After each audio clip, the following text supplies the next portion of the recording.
अस्सलाम वालेकुम। कैसे हैं आप? उम्मीद है सब खैरियत से होंगे। अल्हम्दुलिल्लाह मैं बिल्कुल ठीक ठाक हूँ। Ramzan is just around a corner. अल्हम्दुलिल्लाह ब्लेसिंग मंथ्स आने वाला है, ठीक है।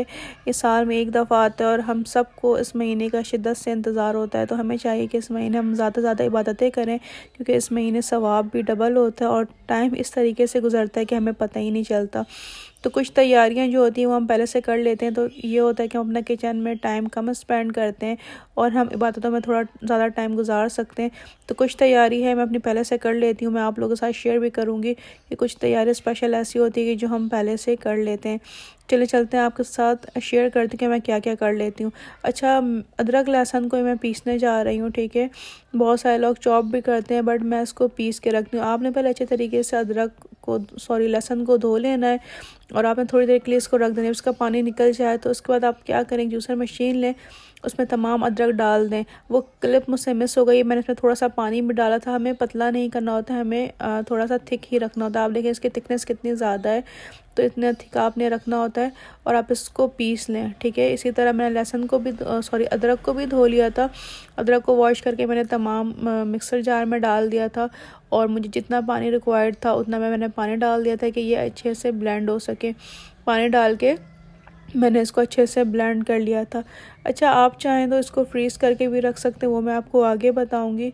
तो बहुत सारे लोग जो हैं इसको दरदरा सा कूट के रख लेते हैं, इसके क्यूब्स बना के रख लेते हैं, बट हम हमेशा इसी तरीके से यूज़ करते हैं। तो मैं अभी भी इसी तरीके से कर रही हूँ।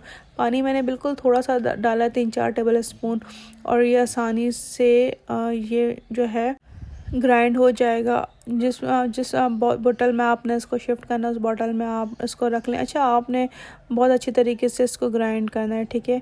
अब आपको जिस बोतल में रखना है उसमें शिफ्ट कर दें। अच्छा, 1 टेबल स्पून जो है वो मैंने कुकिंग ऑयल डालते हैं। इससे ये बेनिफिट होता है कि इसका कलर ख़राब नहीं होता है और ये मंथ तक फ्रीज़ हो सकता है। अच्छा, कुछ जो अदरक लहसुन है उसको मैं कुछ को क्यूब से बना के रख रही हूँ। आप चाहें तो क्यूब से इस तरीके से टोटली बना सकते हैं, बट मैं अदरक लहसुन को इस तरीके से रखती हूँ। अच्छा, हम हमेशा जो है इसको फ्रीज़ कर लेते हैं, मटर को फ्रीज़ कर लेते हैं। देखें अभी भी फ्रीज़र ही हुआ हुआ था, तो वो मैंने आपको दिखाने के लिए निकाला था। इसको हम फ्रीज़ कर लेते हैं और उसका जायका ख़राब नहीं होता। कुछ लोग बॉयल करके भी यूज़ करते हैं, बट मैं बॉयल नहीं करती हूँ। मैं इसको इसी तरीके से रख देती हूँ। जब मुझे जिस तरीके से यूज़ करना होता है मैं थोड़े से निकालती हूँ और इसको क्या कहते हैं यूज़ कर लेती हूँ। अच्छा, अब यहाँ पे मैं ज़ीरे को देख रही थी। ज़ीरे में अक्सर बहुत ज़्यादा मिट्टी होती है, बट ये मैं इम्तियाज़ से लेकर आई थी तो उसमें इतनी ज़्यादा मिट्टी नहीं थी, बल्कि मिट्टी थी ही नहीं। बट फिर मैंने टेस्ट करने के लिए इसको वॉश कर लिया था। इसका कोई भी जो है वो मिट्टी नहीं, इसमें कोई भी मिट्टी नहीं निकली थी। पानी का आप कलर देखें, इसमें से कलर तो निकला था, बट ये कि मिट्टी कोई भी नहीं निकली थी। लेकिन अगर हम किसी नॉर्मल किराना स्टोर वगैरह से लेते हैं तो वहाँ मिट्टी भी होती है, बट यहाँ से बिल्कुल ही मिट्टी नहीं निकली। बट फिर मैंने सेटिस्फेक्शन के लिए इसको वॉश कर लिया था। पानी भिगो के छोड़ दिया था और इसको इस तरीके से किसी भी स्ट्रेनर में रख के आप वॉश कर सकते हैं। और मैंने थोड़ी देर के लिए इसको साइड में रख दिया था ताकि इसका जितना ही पानी है वो ड्रेन हो जाए। तो इससे क्या होता है कि आप इसको आसानी से रोस्ट कर लेते हैं।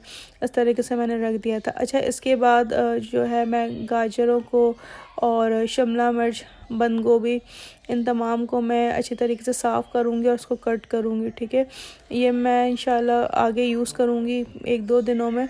तो इसको मैं इसी तरीके से पहले से इसको कंप्लीट कर ले रही हूँ। इसके तमाम जो भी चीज़ें मैं इसको इस तरीके से साफ़ करने के बाद इसको क्या किया, मैंने इसको पील कर लिया, ठीक है। जल्दी से पील मैंने कर लिया था। इसके बाद मैंने एक ग्राइंडर मशीन लिया था, ठीक है, मिक्सर। इसमें मैंने सबसे पहले मैंने कैरेट को जो है इसको क्रश कर लिया था, ठीक है। हमें स्लाइस में चाहिए होता है, हमें बारीक बिल्कुल नहीं करना है। ये मैं समोसों के लिए बेसिकली बना रही थी, तो इसको मैंने क्रश कर लिया था। इसमें शिमला मिर्च भी मैंने कर लिया था। शिमला मिर्च के साथ साथ मैंने बंद गोभी को भी कर लिया था, ठीक है। इससे बहुत ज़्यादा आसानी हो जाती है। तो ये इस तरीके से मैंने कट कर दिया था। शिमला मिर्च को भी कर लिया था और बंद गोभी को भी मैंने कर लिया था और बहुत आसानी से ये तमाम क्रश हो गए थे। तो कुछ को जो है वो मैंने बिल्कुल चॉप कर लिया था और कुछ जो है उसको मैंने क्रश कर लिया था। इस तरीके से आप जो है उसको चॉप कर सकते हैं। और ये हरे प्याज है, इसको मैंने बारीक बारीक नाइफ़ की मदद से कट कर लिया था। तो ये आप देखें, इसमें थोड़ा सा टाइम लगता है, बट ये है कि हमें बहुत ज़्यादा सुकून होता है, बस हमें निकालना होता है और यूज़ करना होता है। तो आप देखें मैंने किस तरीके से सबको अच्छी तरीके से मैंने काट लिया है और अब मैं इसको एक प्लेट में शिफ्ट कर रही हूँ। अच्छा, मैंने सारे ही जितने भी मैंने लिया था, 1 पाव करीब मैंने लिया था, मैंने सबको ही काट लिया था। अच्छा, कुछ जो है मशीन में बारीक स्लाइस किए थे, कुछ मैंने थोड़ा सा मोटा रखना था, तो इसको मैं थोड़ा सा जो है वो मोटा मोटा क्रश कर रही हूँ। ठीक है, आप देखें मैं किस तरीके से इसको स्लाइसेस बना के काट रही हूँ। तो ये मैं बेसिकली समोसा और रोल के लिए यूज़ कर रही हूँ। आप इस वैसे ही इसको बना के सेव कर सकते हैं, तो ये महीना और 15 दिन तक ये ख़राब नहीं होता है। तो इस तरीके से आप इसको कट कर लें और आप इसको सेव कर सकते हैं। ये चाइनीज़ में आप यूज़ कर सकते हैं, वैसे एज अ सैलड आप इसको यूज़ कर सकते हैं। अच्छा, फिर मैं 1 बाय 1 ज़िप-लॉक बैग में इसको शिफ्ट कर रही थी। इससे हमारी बहुत ज़्यादा आसानी हो जाती है, इससे ज़्यादा स्पेस भी कंज्यूम नहीं होता है, और ये कि हम चीज़ों को आसानी से स्टोर भी कर सकते हैं। इस तरीके से आप कम से कम 1 मंथ तक स्टोर कर सकते हैं, और ये ख़राब भी बिल्कुल भी नहीं होता। आपने इसको फ्रीज़र वाले पोर्शन में रखना होता है।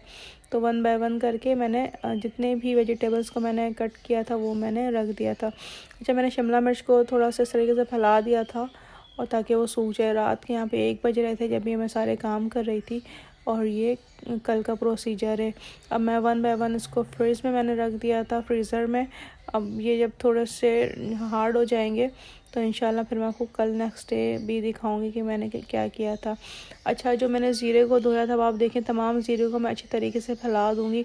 आपने फ्लेम जो रखना है लो टू मीडियम रखना है, बिल्कुल लो रखना है। ठीक है, अभी आप देखें शुरू में इसका थोड़ा सा ये मॉइस्चर निकलते हुए आपको दिख रहा होगा, तो ये क्या होगा कि बिल्कुल आप इसको बिल्कुल चलाते रहेंगे। ठीक है, आपने इसको ज़्यादा देर तक छोड़ना नहीं है, आपने इस फ्लेम को बिल्कुल लो रखना है। ठीक है, आप इसको इस तरीके से देखें मॉइस्चर निकल रहा है, आप इसको चलाते रहेंगे। ठीक है, ये क्या होगा, ये बिल्कुल हार्ड हो जाएगा। आप जब इसको देखेंगे चलाते रहेंगे, 15 से 20 मिनट इसमें लगते हैं ये हार्ड हो जाएगा। एक दफ़ा मैंने इसको माइक्रोवेव में किया था, तो ये हार्ड हो जाएगा, तो इसका मतलब ये डन है। अच्छा, यहाँ पे मैं बेसन को जो है वो साफ़ कर रही थी। बेसन में जो लम्स होते हैं, गुठलियाँ होती हैं, तो ये उसमें मसाला मिक्स करना था, तो ये लम्स वगैरह ठीक नहीं लगते हैं ना। ये आप देखें कितना ज़्यादा सा मोटा बुरादा टाइप निकला है, ये भी बेसन ही है।